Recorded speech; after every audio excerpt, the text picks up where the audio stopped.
today's conversation, we're going to talk to somebody who's a great entrepreneur. He's built a great company in the financial services sector and securities. We had a conversation with him in 2014, like the first interview I did, public interview, and when you should go and look it up on YouTube. It's really good, if I should say so myself. Okay, it's very, very good. And so today we are catching up a decade later. Please, ladies and gentlemen, let's get up on your feet. Let's give a warm round of applause for Ceaser Siwale. My name is Sandras.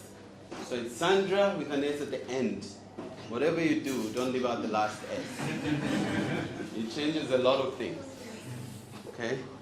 And for clarity, I didn't transition.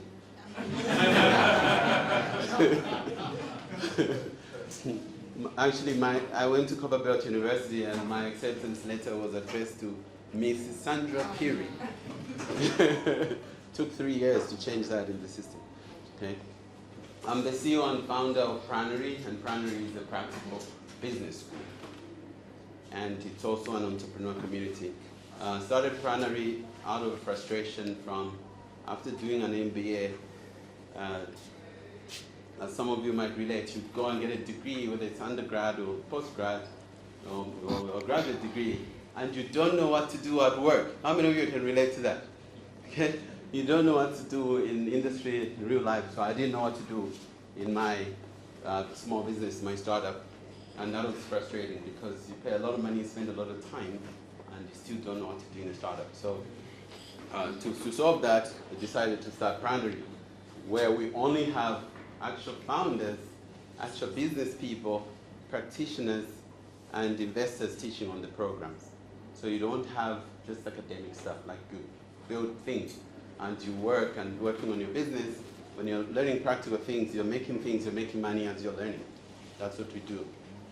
So Pranary started 5 years ago in Cape Town, and we started out with the aim of being Pan-African, but we got students and entrepreneurs from over 60 countries around the world, including from Slovenia, Turkey, Sweden, UK, USA, Barbados, and Sweden. Then our entrepreneurs, people have gone through our Launchpad program, which is a practical practical program to launch a business. And the ones who went through our Ignition investment readiness program have raised over $3 million from the program. To give an example, there was a couple that came with an idea of trying to launch a school, an online school, during COVID 2020. And they were planning till about June, and they said, we want to launch a school next year, January, when school starts. And at Pranary, because it's practical, we challenge you. We say, why don't you launch next week? And when you say next week, people then remove all the fluff, because a lot of times you keep researching. 1 month is still researching, right? Doing projections and switching numbers and all the unnecessary stuff that actually don't mean starting a business. So within those 3 months, they launched, got customers, and even raised investment. And that school now is called KOA Academy, KOA Academy, and they're doing over $1 million in revenue and all of that. And it's a school that's open, like even your kids here can attend KOA Academy. So it's just an example of the practical nature of the program. We've also had practitioners, people like Steve Blank. Some of you might know Steve Blank from Silicon Valley. He started, some of you also might know the Lean Startup Movement. How many know about Lean? Okay, excellent. So it was started by Eric Ries and it was taught by Steve Blank, and we got Steve Blank as a guest at Pranary. We've also had the founder of Waze. So he built 2 unicorns. A unicorn is a billion-dollar company. So he built Waze and sold it to Google for $1.125 billion, and then built another company called MoveIt and sold it to Intel for over $1 billion. And he was also one of the guests. And we've had people like Sriram Krishnan, who grew Spotify from 1 market to 30 markets. And then he also grew Tinder from 6 markets to 64 markets. So those of you on Tinder, you've got that guy to thank. And then we also had people like people who built great companies and exited, and like our investor, Sarah and Jake Dusek, they invested in Enigma. I mean, they funded Enigma Ventures. They even invested in Lupia and Premier Credits and a few others here. So that's what we do at Pranary. So very practical, very hands-on. And then we have conversations with entrepreneurs like Ceaser, which is just making it all real. Then my background, I'm originally from Wakanda. Okay, not really. I'm from Zambia. I'm from here. I was born in Kitwe. How many from Kitwe here? Yay. And then I grew up in Chadiza. How many know Chadiza? I've been to Chadiza. I was there. And then I actually, so I spent time in Chadiza, and then when my dad retired, we went to Kawalala village. How many people know Kawalala village? Yes. So that's our village, and that's my brother here, Tom. And so I grew up in Kawalala when we came to Lusaka for the first time when I was in grade 4. So that's the first time I ate ice cream. And we lived in Soweto, in Lilanda. How many of you know that place? Yes, yes, so that's where I grew up. We lived in a one-roomed house with my parents and my siblings. Then a year later, we upgraded to a 2-roomed house in Chibolia. So I'm a Chibolia boy, you can't mess with me. I grew up in Chibolia. I went to Chibolia Primary School, and then I went to St. Mary's Seminary in Chipata. Those from Chipata know that place, in Spazi. Yes. Yes, I was going to be a priest, but things changed. Right. And so from there, when I was so part of my entrepreneurial journey started a long time ago. I was selling with my mom at Soweto Market, and then selling door-to-door bread and buns, and then when I was in grade 11, my dad passed away. When I was in grade 12, a week before my final exam, my mom passed away. So it was pretty rough, but I managed to pass to go to university where I did computer science. And I got a government bursary, BC. They gave me, I'm seeing a lot of CPU guys. These guys are my schoolmates, classmates, and all of that. And so I got the government bursary that paid 50% of my fees. But I needed to come up with the other 50%. And so what I did, I became a bootlegger. So I was coming to Lusaka, Comesa markets, order spirits, vodkas, brandies, whiskeys, take them back to campus, get the students drunk, and they'll give me their money. And that's the money that I used to finish paying off the fees and party like the cool kids.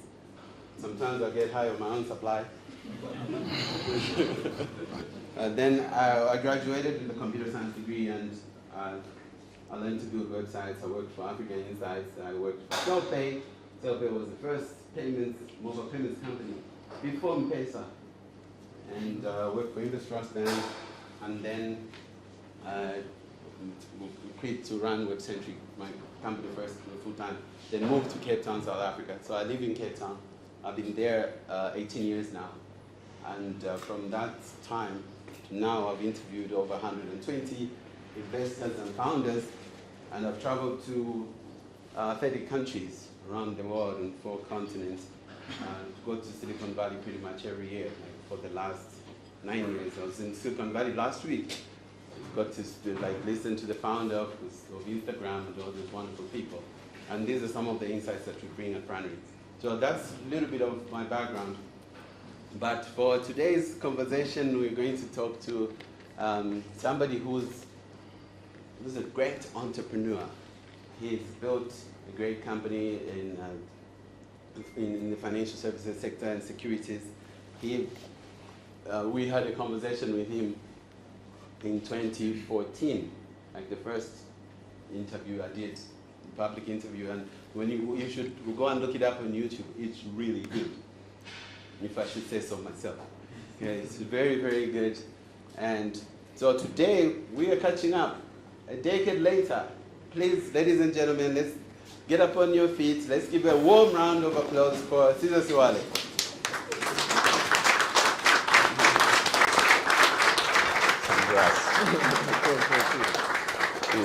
Wow, it feels really like this. Yeah.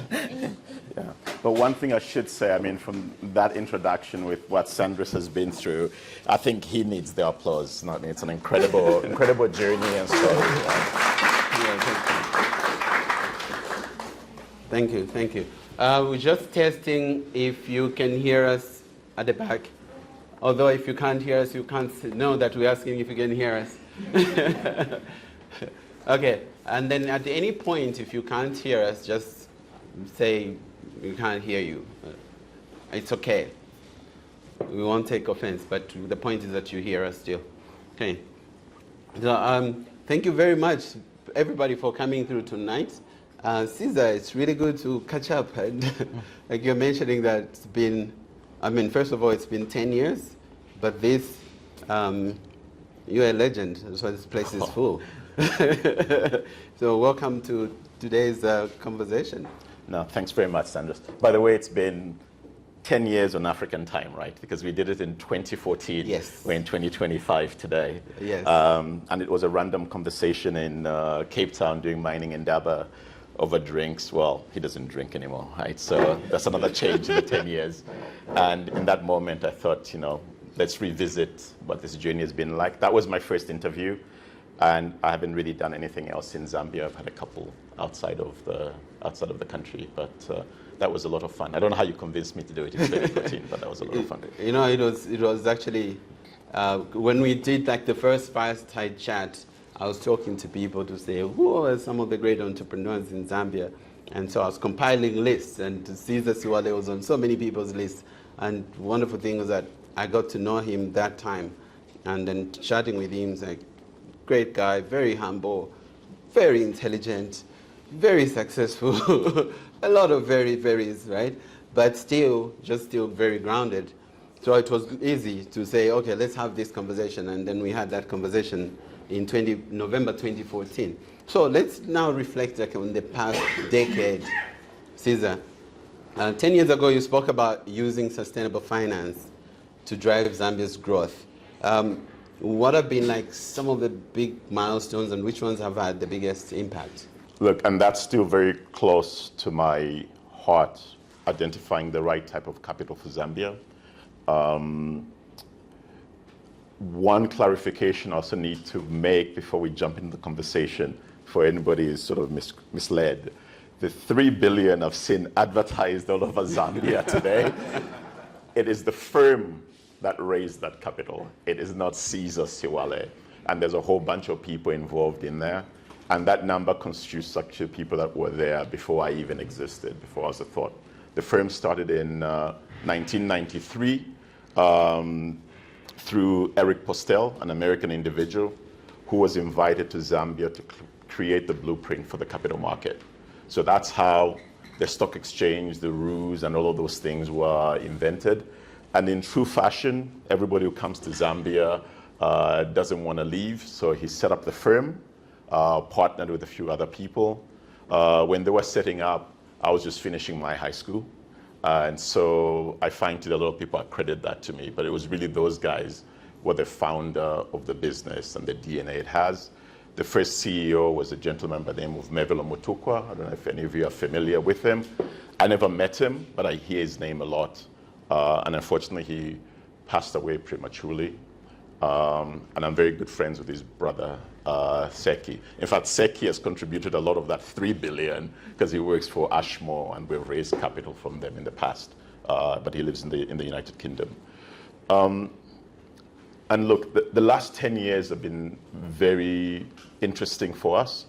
I think what we were hoping for is that we would see a situation in Zambia, like in other countries in the region. We'll see more diversification of capital. Unfortunately, today, we're still heavily reliant on the commercial banks. And you see it on social media and other platforms that the banks don't give money, and the banks and this. And I sympathize with the banks because the type of capital they have is limited in the way it can be dispersed. Whilst if you look in other markets, even small countries relative to sort of population-wise, like Botswana, they've got private equity, they've got private credit, They've got mezzanine. So if you're starting a business, you're not giving up your equity prematurely, and now you're reporting to somebody else, and you believe your business can grow, and so on and so forth. And when we had that discussion, that was the sustainable finance that we were talking about, the partner that you can go through. So you go from family and friends, and you take that journey with different types of capital all the way through to into the capital markets, which when we started, that was a core of our business. In between in all of that, I mean, with Evelyn, who are our hosts here, I love the business that they have. They're a client of ours. There's some work that we are doing for them. Hopefully we take that number to 4 billion, as she has already told me, within the next 10 years. But they've got a fantastic business that speaks to those early stage businesses. I'll talk in a little bit more detail about it later on maybe, but we've got a supply chain finance business as well, where we discount invoices on the copper belt. So if you're doing mining services and you need some working capital, the banks want your house. We won't take your house. We'll rely on the big mine, which is typically a client of ours, and there's enough comfort there that we can discount your invoice. So that was sort of the stuff that I was talking at the time. I think we haven't progressed as enough. And then to make things even a little bit more complicated, with the way the world has changed after 2008, you find that the regulation has gone through the roof. So whether it's registering a company at PACRA, if you need a license from the Bank of Zambia, then you've got to deal with PIA, and then I'll refer to my regulator. And by the way, my lawyer came with me, right? And so if I'm out of term, I think I'll be corrected. But you've got all of these regulatory bodies that are speaking to the same thing, tightening up on the risk. But we're such an early stage country that if we're so risk obsessed, how do you then drive innovation, right? What are you de-risking against if we've never experienced? I get in America and in Europe and all this, they've experienced their risks, but they were able to innovate and do interesting things that are applicable to them. We're a little bit denying ourselves that. And then on top of that, those legislations conflict with each other. And I was joking with somebody at the last AGM, I was invited to speak there. The other thing that in those legislations, they all have a clause that says, if there's a conflict with another clause, then ours shall rank. And the lawyers who are in here would know the fancy language they use. And so they all have that clause. And so it's a lot more challenging to navigate that landscape. We were actually talking about that, about that yesterday. After we had the AI session, we were talking about just what's been happening around AI. And one of the things we had to do is like, now we are in an AI first world. And so we asked the AI, just as a case, is to say, build an AI first barbershop that can work in Zambia. And the ideas that came, like one of the things then which was there is like, you can use augmented reality for all of that, and then you could have the barbershop being in petrol stations. And initially, like, a petrol station is like, yeah, because they're open 24 hours. Like, you land in the middle of the night, you say, oh, I need a barbershop, and then you go, or you're late, all of those type of things. But then we met a regulator afterwards, but in a social setting. So we say, hey, by the way, we had this idea of setting up a barbershop in a petrol station, in petrol stations. Before we could finish that, no, you can't be allowed. We laugh like we haven't even finished. Like, no, because these are the things that are not allowed at the filling station. And you went like, this is innovation. So it's a case of regulators can't lead innovation. Like, you need the innovators to innovate, and regulators should kind of like check as opposed to block and say, this is, because we're asking like, why can't you? But there wasn't an answer behind that, you know? Yeah. When we were doing a lot of the entrepreneurial stuff, and you introduced me as entrepreneur, the world has changed so much. So we'll come back to that maybe a little bit later. But when we were doing the entrepreneurial stuff, I loved the idea of leapfrogging, right? It's like, hey, this has been tested everywhere else in the world. You just leapfrog.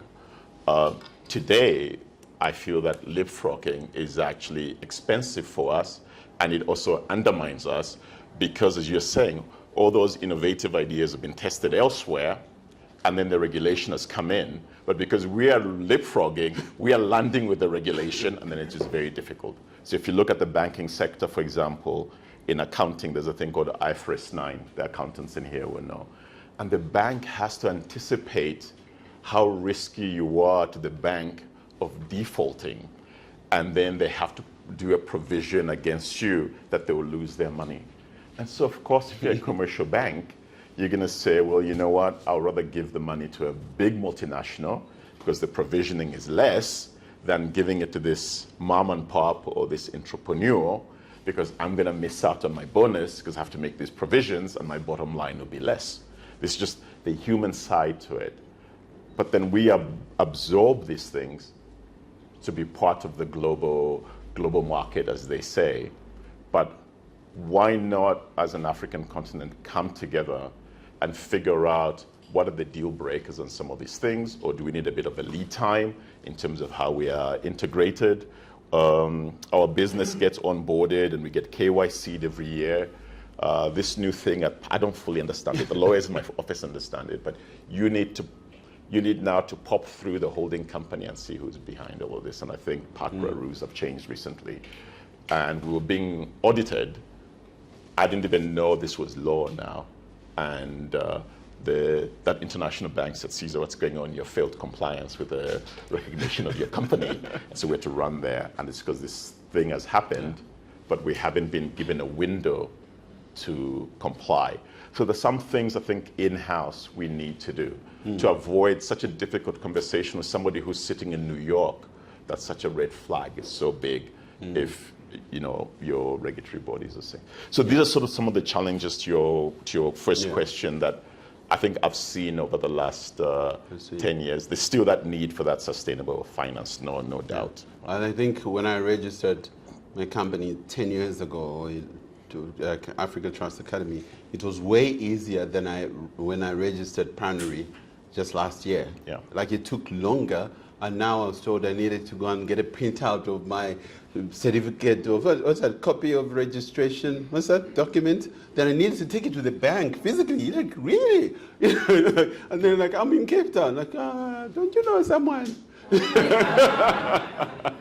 Whereas in Rwanda, you can register a company in a day, right? So but what would you say, again, maybe we're not like spending a lot of time on it, what are some of the things that could just be made easier to promote entrepreneurship and also promote investment? And why I ask this, I'm adding on to the question, that on the investment side, when people are looking at it externally, they just say, which markets are easiest to invest in? You'll be like, oh, South Africa, it's hard to get money out. Oh, this one, the risk to this ease of doing business is through the roof. Or like all those things. What are the things that will make Zambia attractive for investment?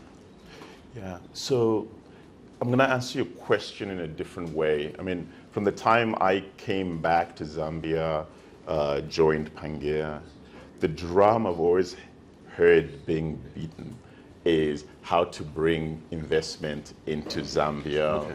I was on the board of ZDA. We only talk about FDI. But, this place has changed so much, right? And the young people you engage with, irrespective of sort of what industry they are in, I don't mind. And this sort of speaks to why we sort of changed, it's a holding company, but why we really emphasize that sort of branding is emphasizing on the diversity and how stronger we are. And whether you are working at Pangaea or you're running a hairdresser business or an FMCG, whatever it might be, we need to start that conversation and being deliberate with the language that Zambians are investors and that we want jobs, but we also want to own our businesses. And then once there's that framework, exactly how that works, and multiple people have got different views, right? And so we have to have that comfortable conversations together and exchange ideas. How then do you unlock capital then to support those initiatives? And I focus more on capital these days because that's my core business. And I was in the real economy, as we called it, right? And it's an interesting place to be, right? And so how do you create that environment that there's a degree of a safety net? And our guys in the region have done it. Botswana, Namibia, what they've done there is remarkable, where they've reached the stage now they don't have enough entrepreneurs because their populations are so small. And if we get that side right, then it's a lot easier for people of us now. We sort of import foreign currency into the country to then identify Zambian businesses that can be backed. That for me these days is a lot more exciting than going to somebody who has come into Zambia, whether as an individual or as a corporation, and they've got the blueprints around them. They come with a little bit of money from home, and then they expand and we start raising money for them domestically over the exchange and maybe a little bit from outside. It's an important part of our business. It's a big driver of our business. But then when I just look around and what people in this country are doing or trying to do, it's remarkable, actually, even compared to when I started. And I speak to the generation above mine, and they tell me about the 1990s. It was inconceivable. And you guys, what you're doing today, if I say that's that generation from the faces I see here, it's crazy. It was unheard of. Even 10 years ago, it was very difficult to find those groups of people. Yeah. And I think an example is like what Lupia has done as an example, like here. It's a great story of just starting from scratch, like just $500 building into a multi-million-dollar company. But now talk about the time in 2014 at the Zambia Investment Conference. You secured Sir Richard Branson as the keynote speaker. Yeah. What were some of the outcomes of that conference? What are some of the big things that came out of that? Did you get the outcomes you expected? Yeah, I think so, and that speaks to my last comment, right? At the time, there were not that many entrepreneurs that were there. There were a lot more people that feared even just starting. There had been a significant change for me with the business. As I said, I didn't start the business. In 2008, it was sold to a big multinational. I think it was an $8 billion company. So forget the three. And maybe that's what builds up with these three. But Renaissance Capital was as big, if not bigger than Investec. And they acquired our business. I was with them for 4 or 5 years. And then I decided when they were exiting, because they considered just the Zambian market too small, they couldn't find local business guys. But we were profitable, right? Looking after the big multinationals, Zambian breweries and others. And I thought, I've done the entrepreneur stuff. I was doing other stuff sort of on the side. How do we create that drive? And how do we get the politicians to sit in the audience and listen to some of the Zambian entrepreneurs that were there? And then what was the sweetener? And I had a close friend of mine who was working for Virgin Atlantic. And I said, yeah, you can just bring Richard, right? And so we went through that process. Nobody believed. It was just, I think Alenani and Kachepa were with us. I think Alenani is the one with the camera right now. But these guys were great. They came in as part of the team. We were doing something that everybody didn't believe that was unimaginable. ZDA then jumped on board. And literally, for people to say Ceaser is not just trying to sell tickets here, it took filming the aeroplane landing at the airport. And when I got to the event, it was just crowded in there, and it was a great experience for me personally.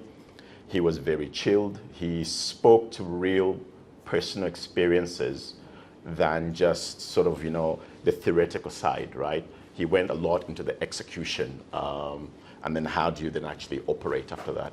And I find we have a lot of not even business plans, a lot of ideas that people will sit at Decapo or wherever it is that now they hang out.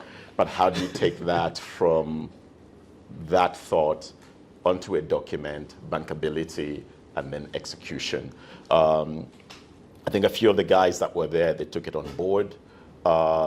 When he came, he had never been to Lusaka before. He had heard of Livingston. And he was kind of lukewarm, but when he saw the audience, he was just blown away. He did a little bit of showtime.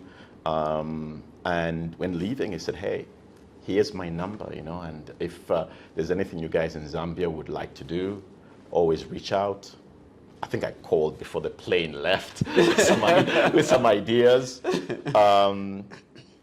And from a personal perspective with a business, I think it was an eye-opener with the level of engagement it took us with local industries, individuals, and having now acquired the business from Renaissance Capital. Just sound check. Can you hear us there at the back? No. Okay. We'll be louder. Okay, and if you can't hear us, please just shout. We'll find a way of letting us know. Okay. And then could you tell us a little bit more, I think, the examples of the raises that you made in the investments, the 3 billion, I think by that time, 2014, you had already done 2 billion. And then Sandras. the firm, yes, Pangaea had already done 2 billion, and now the firm has done another billion. And what are the kind of companies and at what stages, and what are some of the sectors that have outperformed expectations? Yeah, look, again, it's, the base that was inherited, right? Yeah. Eric Postel, an amazing individual who built the business, actually ended up working for President Obama at running the USAID Africa business. Bruce Bouchard was my boss who hired me and pretty much took me with him at every single meeting. And you couldn't doze off because they'd ask a question in the meeting, whether it's the central bank governor or DBZ, and we're doing some work for them. And he would turn and say, Ceaser, what do you think? Right? And so you're forced to engage. And so that side has really helped for us with the business. Definitely the interesting transactions for me were, for example, with Airtel and the disposal of their towers when they sold them to IHS. So we did that. We did the listing of Safico onto the exchange. Copperbelt Energy Corporation, we did a whole bunch of work for them, separating CEC Liquid, I think they were called, and became Liquid. So they exited that. That was a fantastic transaction for us, just from an experience perspective. Yeah. More recently, changes within CEC itself. Sorry, if you speak up a little bit. Sorry. Shut up. CEC.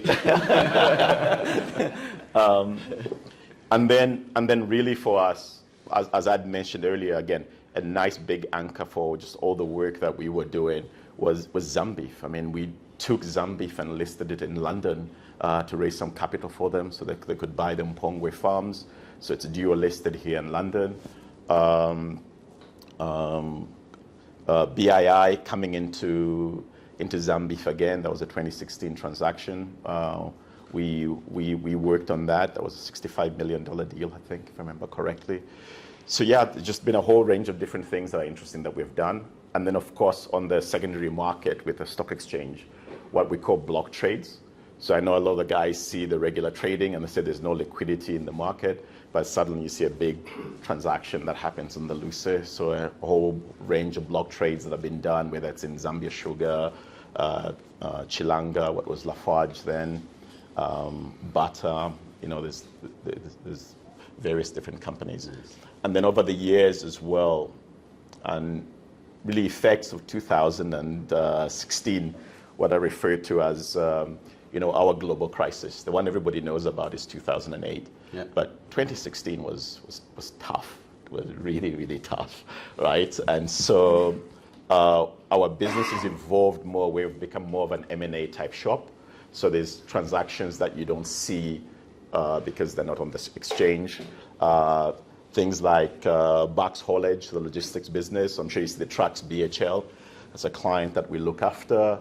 Yara, which is a fertilizer, storage, and all that sort of stuff businesses. We've worked on that. Yeah, look, it's been very interesting engaging at different levels. Wonderful group. It's an amazing client of ours. We do quite a bit of work for them. Nice. And I think by and large, the business model is that the stage belongs to the client.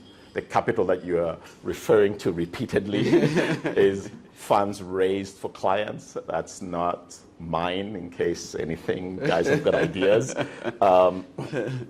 But it's good to be more and more recognized that we do have a business that the Zambian economy can engage with. We think it would be a good thing to have other players in the market that are similar to us. At best, it's probably stockbrokers Zambia who keep us on our toes, especially when it comes to trading on the loose.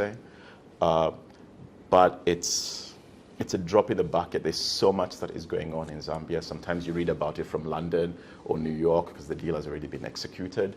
We've all seen in the press, and I hope this doesn't get me into trouble, but we've already seen in the press that they're planning to list KCM in New York. But the guys who go underground to dig for the copper live in Zambia. When we did SailTel in 2008, we said exactly the same thing then. They wanted to list it on the JSE. And we said the guys that are loading the airtime to talk on their phones live in Zambia. Yeah. So they should be given an opportunity to participate, either through an ESOP or the Zambian public. And then whatever is left, because we don't have as much depth, they can go offshore. But the social benefit is so huge. The biggest pension funds in the country, they're linked to the mines. So let the miners through the pension funds in it. But, you know, do we have the same ideologies, right? Or are we just going to get jobs and that is enough? But what happens 50 years from now, you know? And then if now we move to like current insights, I think you alluded to it in some ways.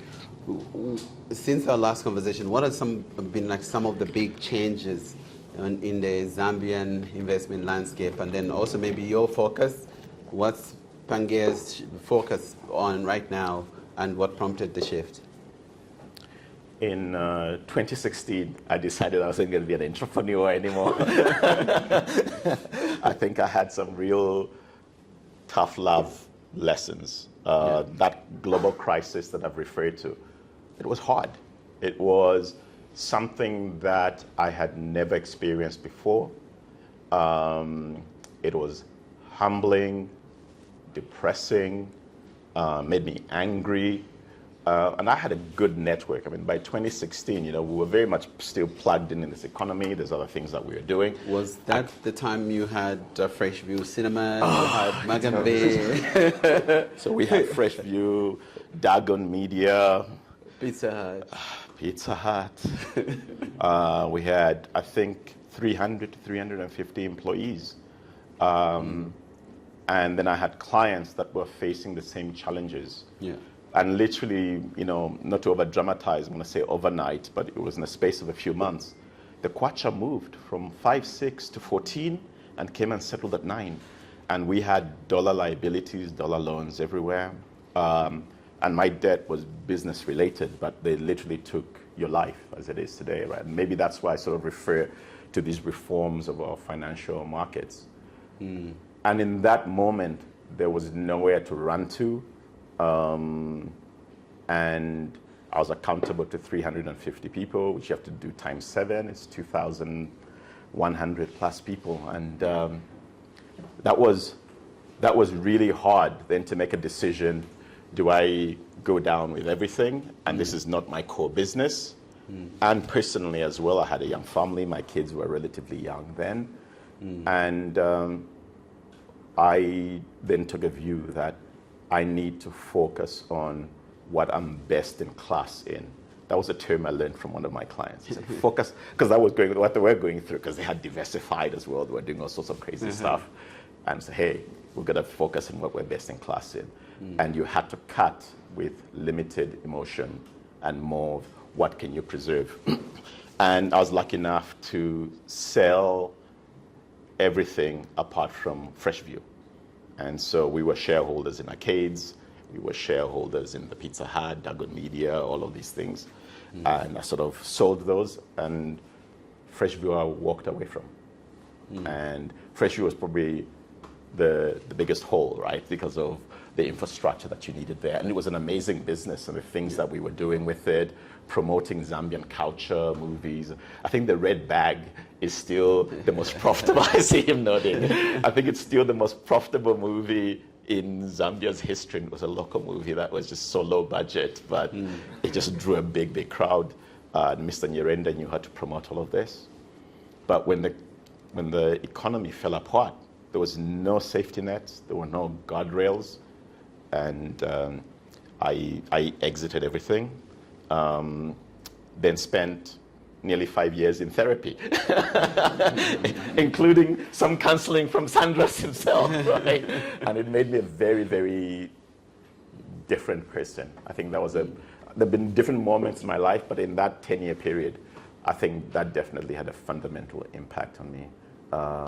And the person she calls herself a life coach, not therapist. My life coach was God sent, best thing that happened to me.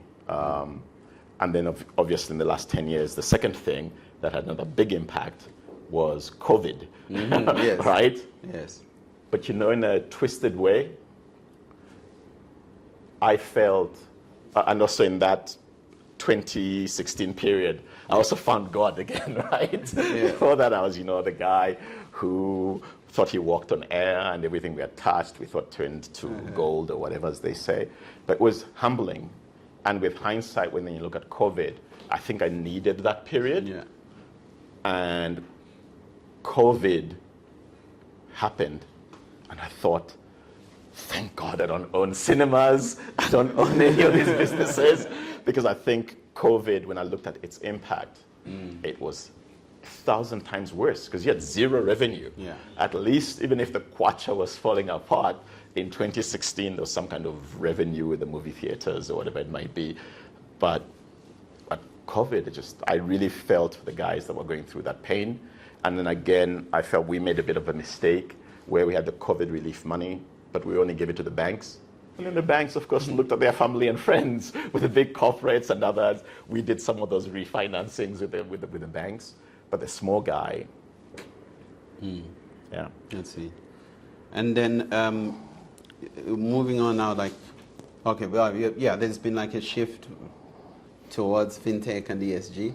How's Pangaea integrating that? So, look, with us, with the fintech, if we start with that, I have found that this was something that we were doing, then spent nearly 5 years in therapy, including some counseling from Sandras himself, right? And it made me a very, very different person. I think that was there have been different moments in my life, but in that 10-year period, I think that definitely had a fundamental impact on me.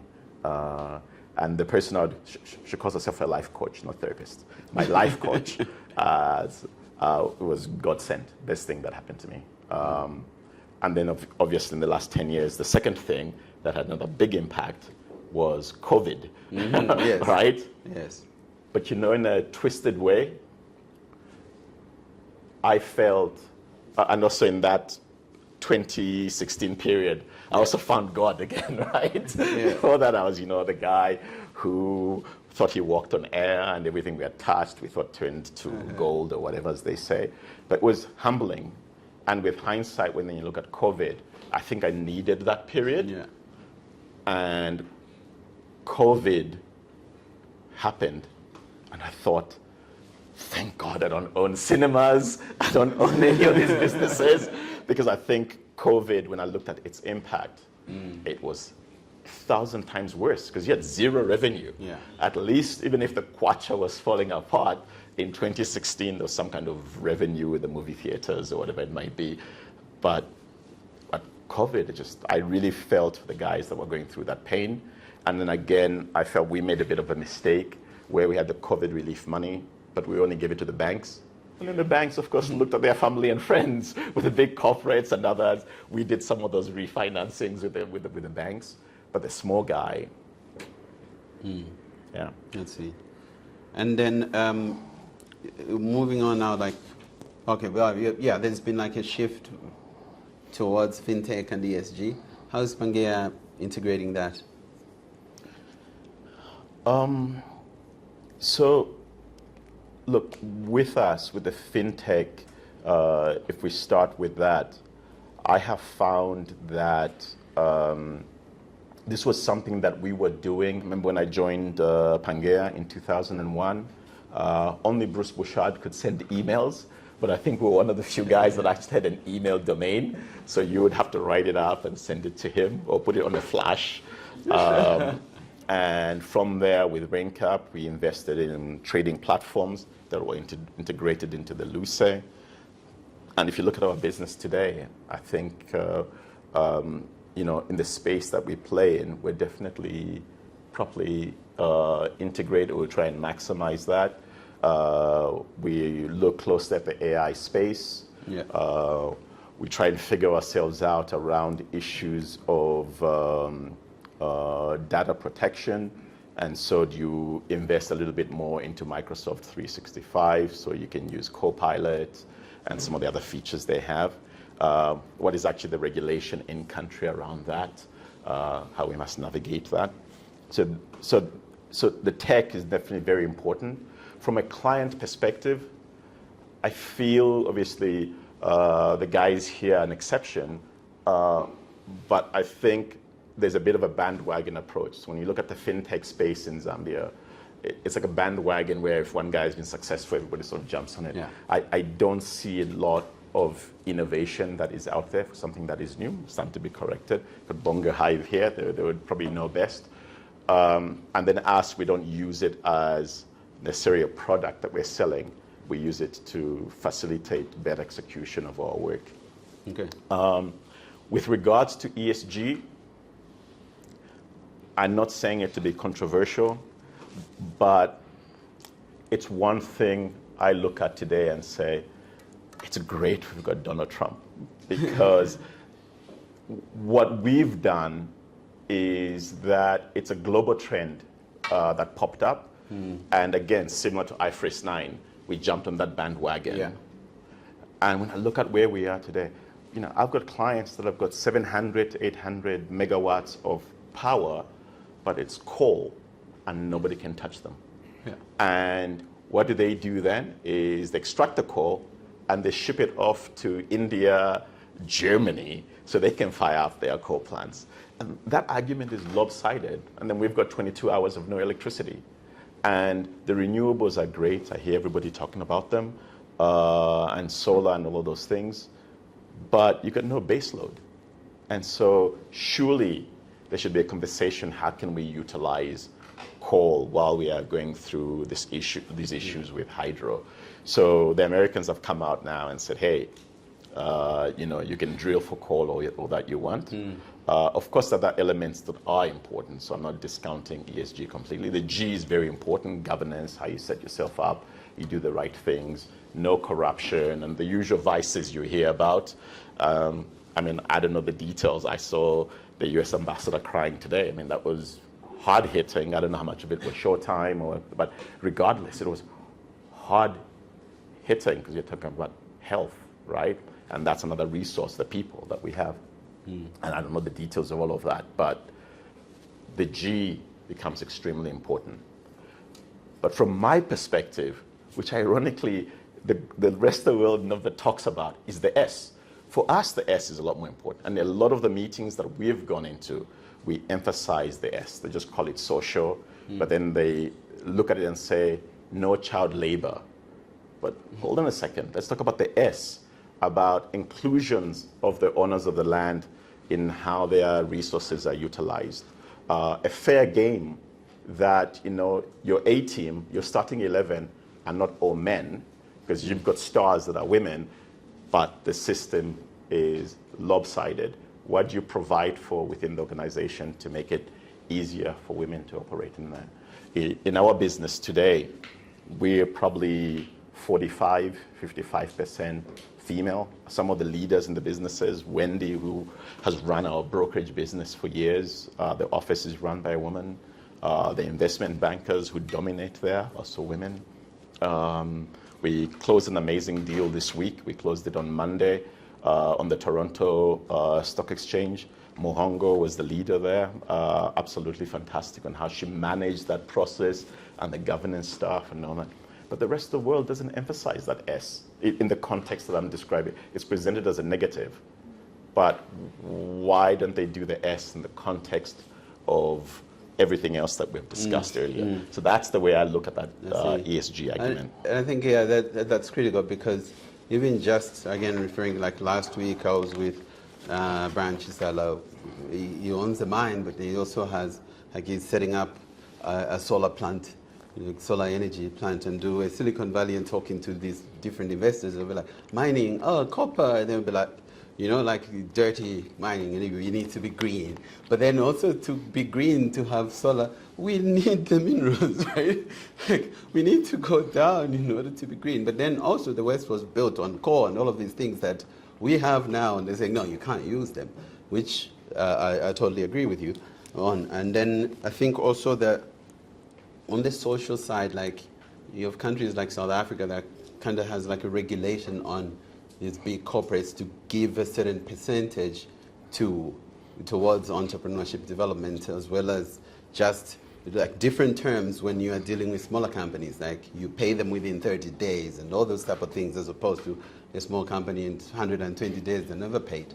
So on that, what would be like some quick things that probably government should do, or if you were in charge, what would be some of the things? So,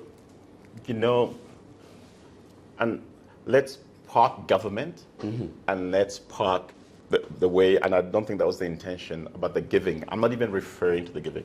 I'm just saying, given an opportunity to participate, and then also because we don't have the firepower that somebody's flying in from New York has, give me some guardrails that I can operate with. We already privatized the economy in the 1990s, right? That is gone. And I remember being in one meeting when I was with Renaissance Capital when they owned our business. And they were talking again, the same conversation about certain measures we can do to empower the citizens to participate. And you're doing all these land bank things.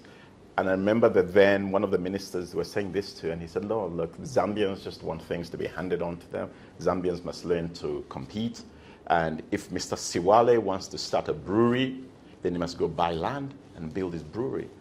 And I remember Andrew Consworth, he was the number 2 at Rank Up, he was my boss, and he said, no, sir, what you should have done is given Mr. Siwale the brewery, and then Sub-Miller, you should have told them, go buy some land and build a brewery, right? That's the way he had put it to them. So it's that sort of psychic, but there's also a challenge with this notion of giving, right? I think you've got to have some kind of skin in the game. You can't just dream up something at Granddaddy's, Chicago's, or wherever, and then suddenly, magically, only you inherit, right? And I think that's why then, if you want to inherit something, you go and buy it over the stock exchange. That's why capital markets important. But there's got to be a framework that, and not necessarily the state, but whether it's us, SBZ, Capital Fund, support that as opposed to over-regulate it to, again, make it difficult for them to go and raise that capital, whether it's a permanent capital vehicle on the exchange or it's private equity in the traditional sense. And, people that know me, the last 15, 20 years, the drum I've been beating and the number gets bigger. You hear statistics like 400,000 graduates every single year from all the universities in Zambia consolidated. Now, where do those 400,000 end up to get jobs, right? And so are you going to provide for some of them to be entrepreneurs? Are you going to give them some kind of safety measures? And not necessarily the state giving it, because they've got their own stuff they're going through. But let some of us who have built these networks, the people that we know globally, innovate. Let the guys who are in the diaspora, there's another in Java who was at Goldman, I think now he works Mondelez in Miami. Those guys are trying so hard. He was here 2 weeks ago and he's trying to build an ecosystem to allow Zambians to participate in that FMCG space. But then how do you need some rules, obviously, but how do you make it fluid enough that those guys are able to do that? Otherwise, medium age, 18, 400,000 graduates, and we're just talking about the graduates. What about the guys who didn't make it past grade 7? How do you deal with that whole chain of people? And it's such I see it with the guys that work with us. The energy is so powerful. It's so different from when I came back, right? And where do you then channel it? And how do you support them? The ones that are entrepreneur, and also the ones that want to start a job, right? Or get a job here globally. How's that framework built? And I don't have all the answers, right? I can just describe what I see as the challenges. Yeah, I think that's interesting. Like yesterday, the conversation we had in the AI session was around the people who are like almost any field could start like businesses are way easier now with AI, where you don't need to be a coder, you can just tell the AI to build something with vibe coding. And so those are the guys like, we're building things right there. And that's like opportunity, because like with the graduates and the people who can't get jobs, and not to think about Zambia as the market, and think of like because you have smaller countries like Israel and Sweden and Estonia that have billion-dollar companies, but they don't see themselves as their market, but they look externally. Like, so the younger people with the drive that you've got to just start thinking global already and start to serve the global markets. You know, even before we go global, we've got 400 million people that are in our vicinity. And regardless what anybody says, Zambia is the hub. All these planes that fly in, they should land here, disembark, and then we take them to the next destination. But I've been told, we have an open skies policy, so you can land, and then this is just a bus stop, and then you can go to Zimbabwe, right? Or you can go from Rwanda to Zambia and go to Joburg. South Africa would never allow you to do that. To fly from London or from New York, Delta lands in Joburg, and then they fly to Lusaka. No chance. You must get off the plane so that Airlink and the other carriers should take you. And then you evolve that industry immediately, right?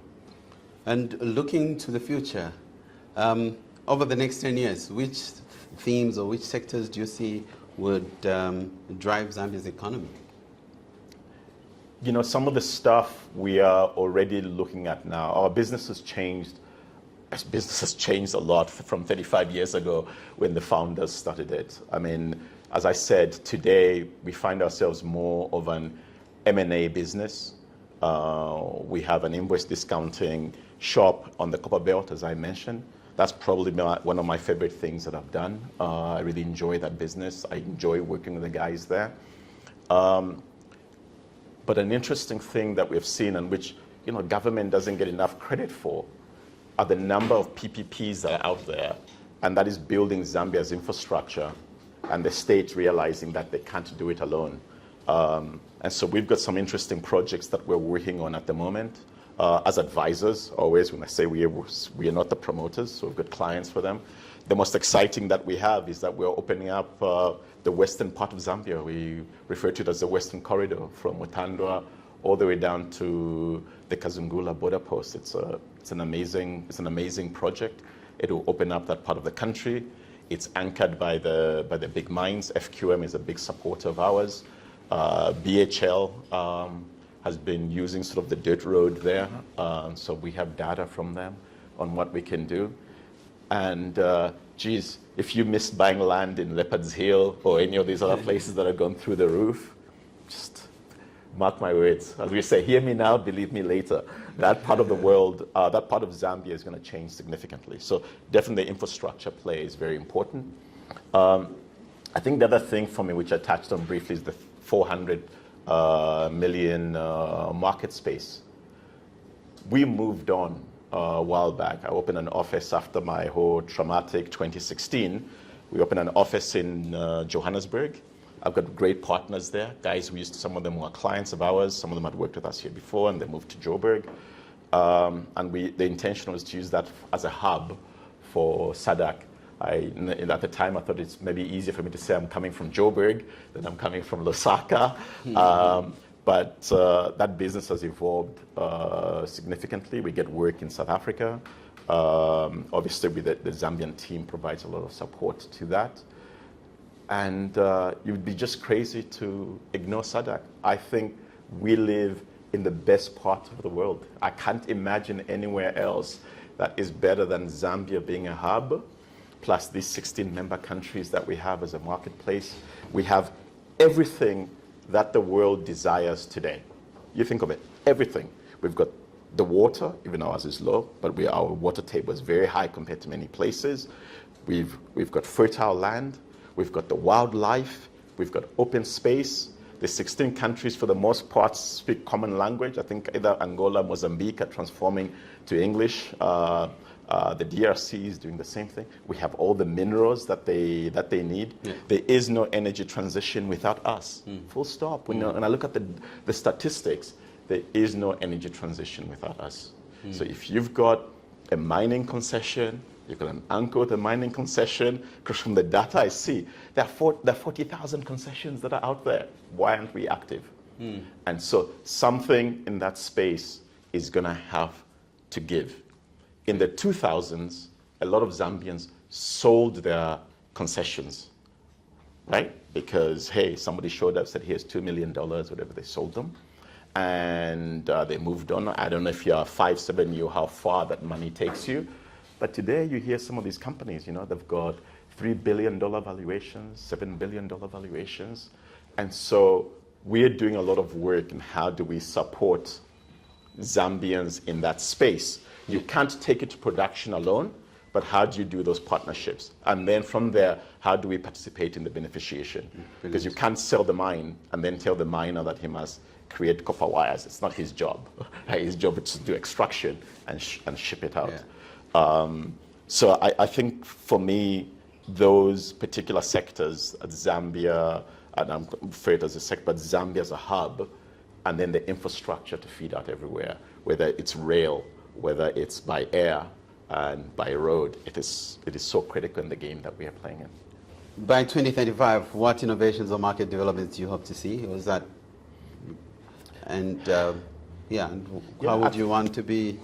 What impact do you want Pangaea to have? And look, what I would love to see, and at the moment, actually, if I'm candid here, and he gets me into that space there, it's how do I work myself out of a job, right, specific to what I do now, and how do I do some of the things that I was really passionate about? Because I can promise you, when I finished high school, my path was very different. I wanted to do chemistry. My dad said no. I thought I was good. I knew I couldn't play in the NBA. I'm one of those guys that wakes up at 2, 3 o'clock in the morning to watch the games. And I thought I'm going to learn to be how I can be a coach. And that was completely out of the question. Pretty much my whole education was funded for by the Zambian government. My dad was a diplomat. There's no way that the government during the 80s and 90s spent all that money so that you can be a PE teacher. and you also had dreadlocks. Believe it or not. I also had dreadlocks, I had a pierced earring. I think my mom almost fainted when she saw the earring, all those things. But it still speaks to everything that we're talking about, the 400,000, those are adults, right, the graduates, but then also the younger kids. And one of the things I keep pushing on, it's a private thing of my own, through networks that I have, is to build a center of excellence and drive that. Last year, we invited Precious Akocha to Zambia, go Knicks, and that's for Alenani. And yeah, he came through, and we had 160 kids show up, right? And everybody engaged. And the other beautiful thing is you had kids that came from Kabwe by bus, some kids from Tendere, whatever, they walked, others were on a minibus, taxis, the Range Rover kids from fancy schools and all that.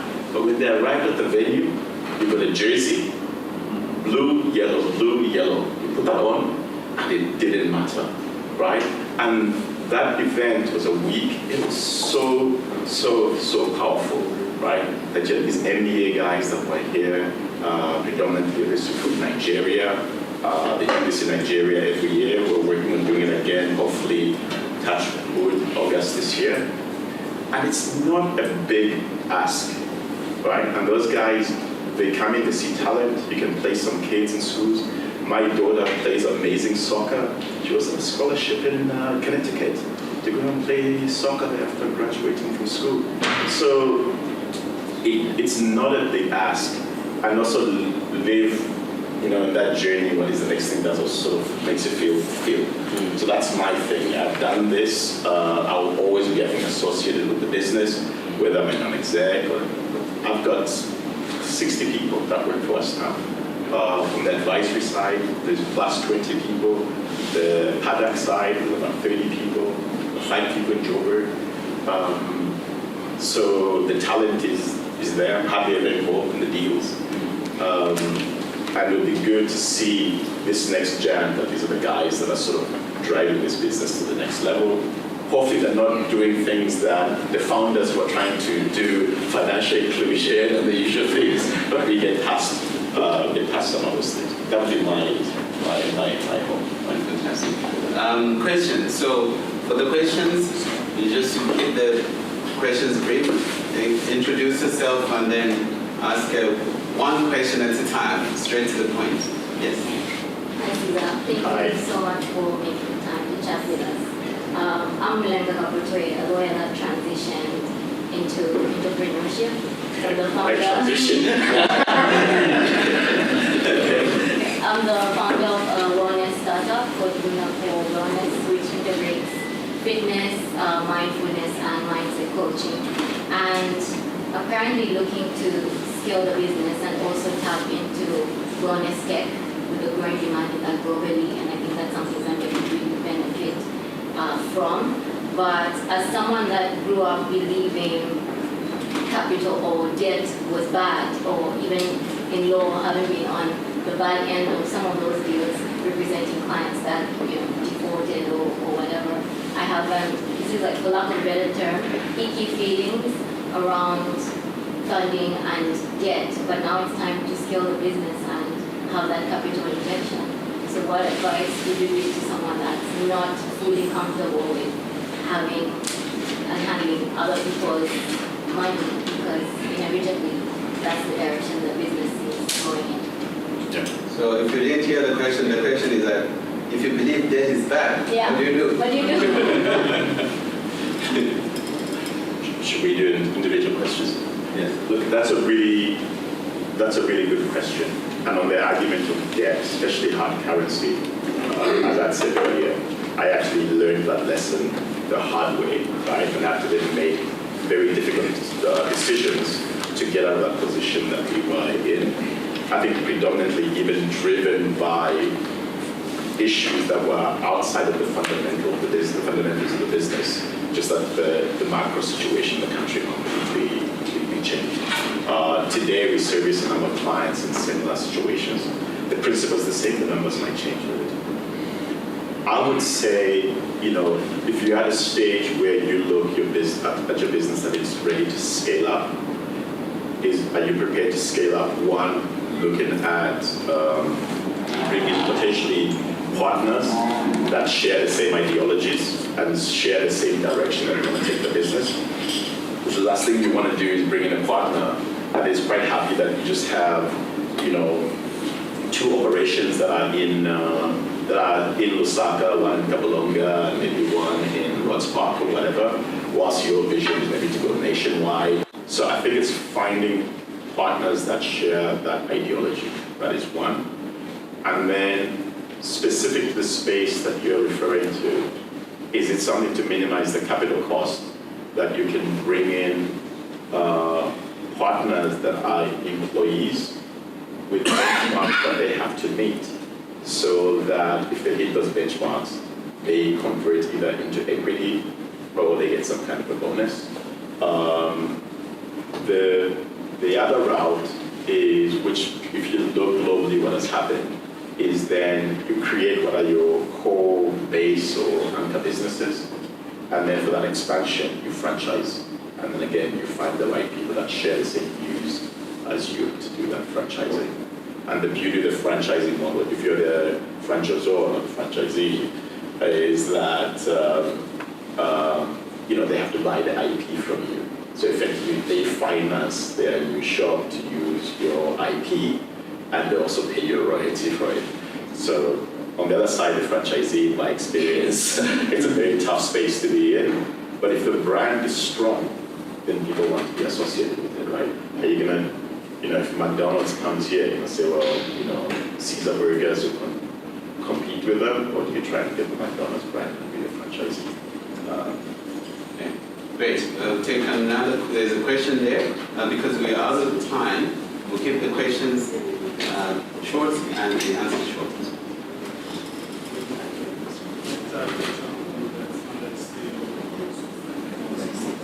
You speak up a little bit.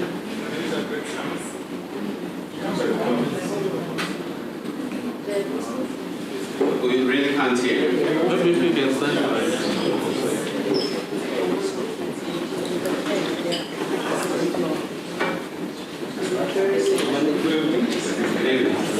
My name is Greg Sherman. I'm the founder and CEO of Masterclass. We are a green tech company which is delivering technology to accelerate, to help accelerate the adoption of renewables in Zambia and Africa at large. Okay. Thank you. Can hear you. We really need to speak up. Yes. So our company is currently raising our seed round. And I just wanted to hear from you what advice you would have for a company like ours to have a successful raise. Okay. So I think to your question,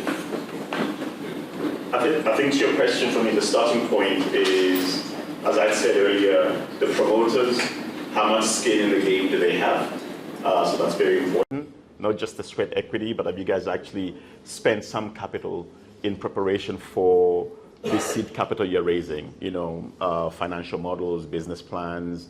How much equity are you prepared to contribute of your own capital into the business?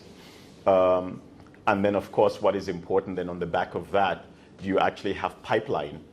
And so, in other words, do you have clients that would be your off-takers? Then what is the quality of those clients? Are you going straight to a corporate? Is it off-grid where you're building the infrastructure on the client's premises? Or are you looking to raise the money, then you go look for the business? Then that makes it a little bit more difficult. Who is your off-taker? Is it one of the power traders, which is a new sector in Zambia now? I think there's like 7 power traders. They're the ones that you'll be selling the power to. Is it going into ZESCO? Is it going to Copperbelt Energy Corporation? So I think having that tied up before you speak to investors, it's super important, right? And then also, what is the business model that you have?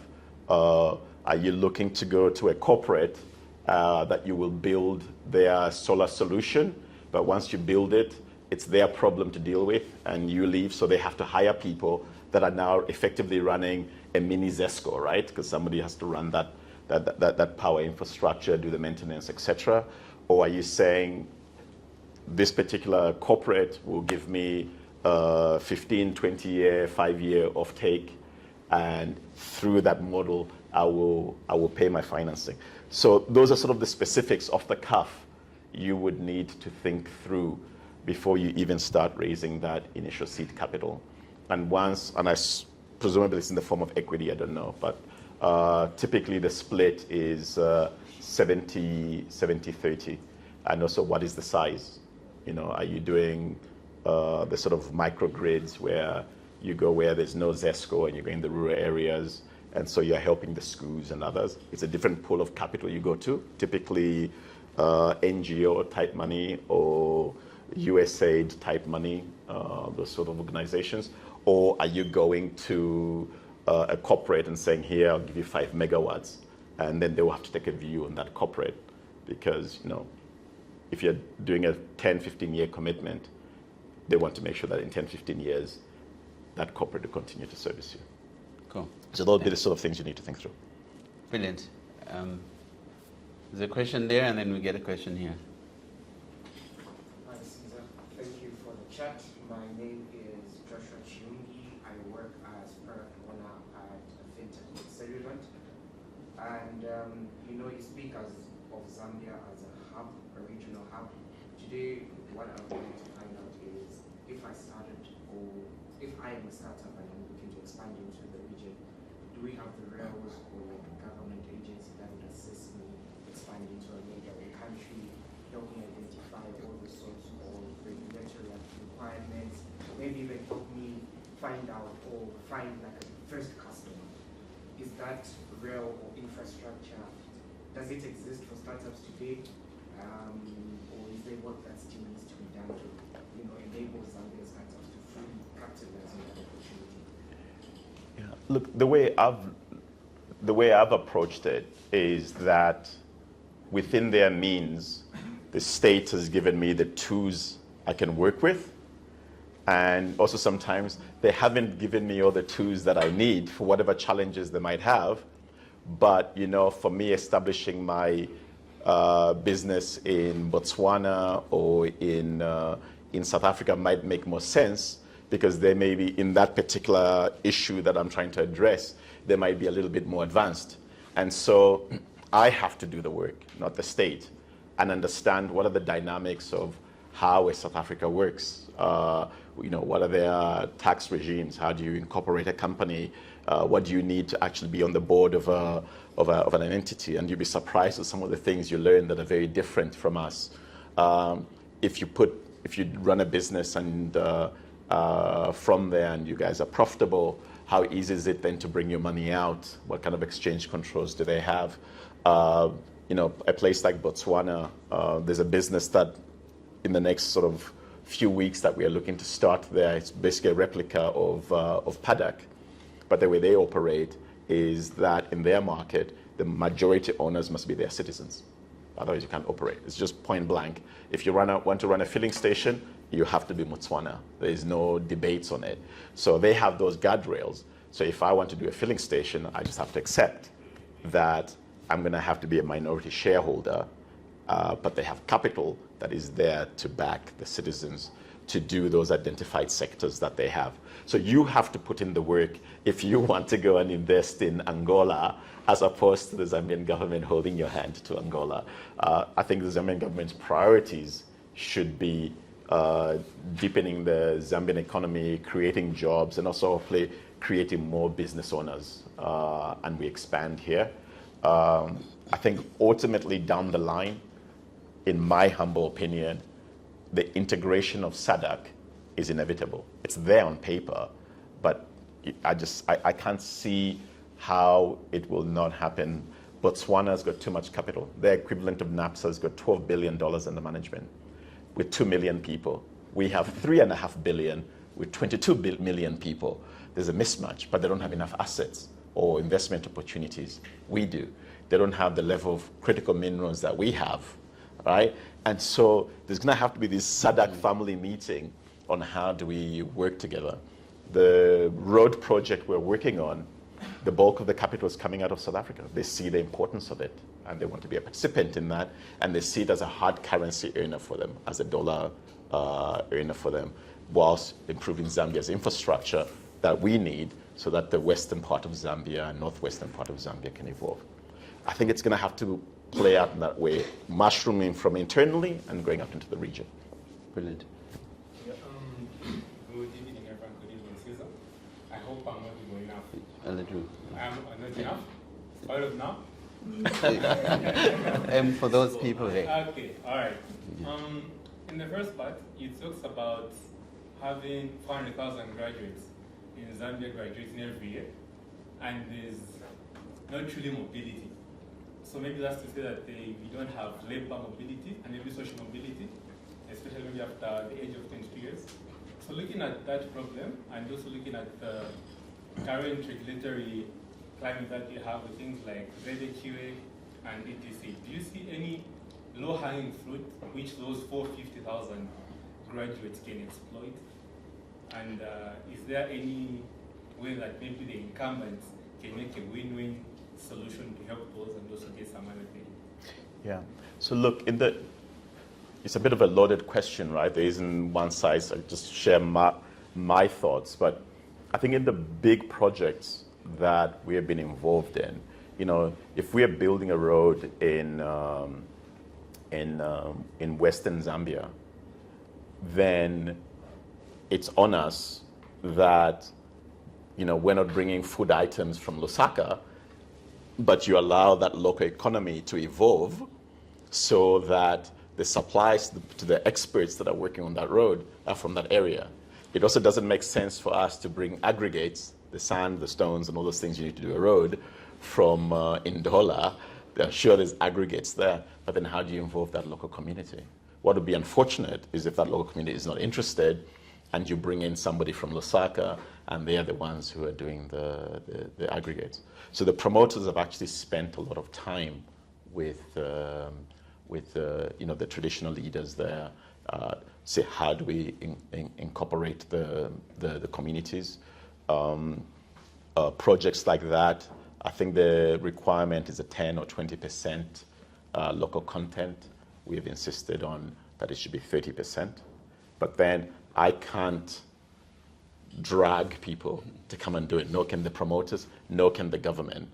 And I find sometimes where we get lost is it's entertaining to be on social media and read about, stuff that's happening and jump on the conspiracy theory and everybody jumps on it. And then you've got a handful of people that are actually making things happen. And then now we attack those people because, oh no, they must be connected, they must be. And I've just heard it so many times and you learn to shut it off. But I can tell you, even in our difficult times right now, the opportunities exist. And I don't think these difficult times are going to be permanent, but we all have to play a role. We all have to be participants in how do you grow the economy, where you expand your businesses to other part of the country, because then you have to hire people to do that. And it's not a walk in the park. It's tough. I mean, I take bets, right? You talk about AI. We could run our business with a third of the staff, and I could just continue working the same way, maybe less transactions, do the big ones or whatever. But we build up the team, and I see the guys in the office light up. One new guy who's with us, he joined us on Friday last week. He was in New York for a very long time, 28 years old. When he joined, we gave him a laptop and said, come on, let's go, ready to go. And he said to his colleagues, is this the way you guys do the induction? And then right now, we've got guys that have come in from London and Spain that are training the team. And it's like, yeah, it's all coming together. Everybody pulls me in. The guy's like, yeah, Ceaser likes to throw you in the deep end and take away the safety costume. Yeah. But because the opportunities are so many that are here, and within reason, we can get away with making a mistake, right? Not being reckless, but you can get away with making a mistake. The clients will work with us. The transaction that Mohango closed on Monday, the CEO says, I didn't believe there was an African entity like this in the region. And I'm dealing with people that are between the age of 24 to 31. I'm the dinosaur in the business, right? And so the talent is there, but you've got to make your own. The state has to deal with the $28 billion debt, regardless of how that was all incurred. It's a whole different interview or meeting. I don't want to be interviewed for that one. But they've got to sort it out. We owe people money. And the reality is they will do as best as they can with the guardrails. My only thing is, and maybe it's a bias, how do we lessen the overregulation? How do we keep policies consistent so that people are comfortable to then support those 400,000 plus guys that either need a job or they want to run a business or they want to expand and so on and so forth. They want to do solar. Okay, great.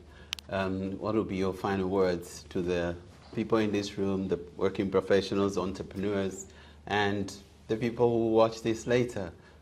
What will be your final words? The theme is consistent. Evelyn and her team, what they've done, and I've seen this business. We have them as a client. We go through their stuff. I'm not involved at the forefront. Actually, embarrassing. It's the first time we met today. But it's also a good thing that I am not always the face. There's a misconception, Pangaea equals Ceaser. It is not true. There's some remarkable people that are in the business. But what we need, I'm just away from our firm. I can only speak, obviously, in the environment that I spend most of my time. But it's for us to have the audacity, right, to expand on your business, to say, I've got this mining concession, what can I do with it? To say, yes, I can do the beneficiation, I can do aggregates, even sports, I believe I'll be the Zambian first Michael Jordan, whatever you want. You have that dream. And the thing I refer to a lot as well, which a lot of the international community and some Zambians laugh at, is the Zambian space program. And I just love that documentary on YouTube where it is that this man believed that he could go to the moon, right? And it was, for me, it was the audacity, right? And I think a little bit of that we've kind of lost, and yet we have everything that the world needs in Zambia and collectively in this region. That's what I would say. Ladies and gentlemen, Ceaser Siwale. Thank you.